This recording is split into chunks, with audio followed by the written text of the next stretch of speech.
فجر کی نماز پڑھنے کے بعد تھوڑا سا سب سے پہلے قرآن کریم کی تلاوت،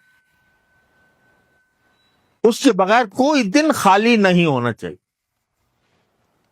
سب سے پہلے قرآن کریم کی تلاوت، ایک پارہ ہو، آدھا پارہ ہو، میں کہتا ہوں پاؤ پارہ ہی ہو، لیکن کچھ نہ کچھ تلاوت ہو. اس کے بغیر آدمی باہر نہ نکلے، کوئی کام نہ کرے جب تک تلاوت نہ کرے. پھر رسول کریم صلی اللہ علیہ وسلم نے بہت سی دعائیں سکھائی جن کو ادعیہ باصورہ کہا جاتا ہے. وہ دعائیں مناجات مقبول میں جمع کی ہوئی ہیں، اور بھی الحزب العظم ہے اور بہت سے کتابیں ہیں جن میں وہ دعائیں مذکور ہیں رسول کریم صلی اللہ علیہ وسلم کی. ایک ایک دعا ایسی ہے کہ اگر ایک مرتبہ کی دعا قبول ہو جائے تو انسان کا بیڑا پار ہو جائے،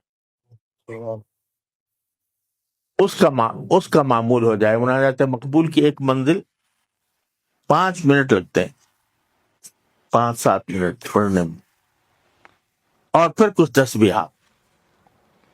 سبحان اللہ بحمدہ، سبحان اللہ العظیم 100 مرتبہ، سبحان اللہ والحمد للہ ولا الہ الا اللہ واللہ اکبر، ولا حول ولا قوت الا باللہ، ولا حول ولا قوت الا باللہ، تیسرا کلمہ 100 مرتبہ. استغفار، استغفر اللہ العلی العظیم الذی لا الہ الا ہو، یہ 100 مرتبہ، اور درود شریف 100 مرتبہ. اس سارے کام میں اگر دیکھا جائے تو 25 منٹ 30 منٹ زیادہ آدھا گھنٹہ لگے.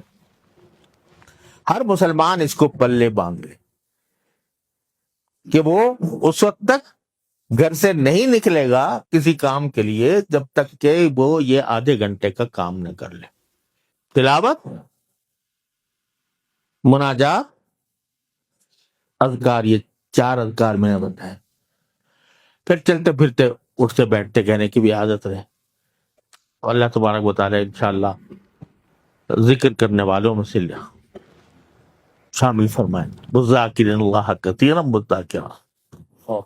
اور پھر 2 باتیں اور، کہ اپنی ہر چھوٹی بڑی حاجت ہر وقت اللہ تعالی سے مانگنے کی عادت ڈالیں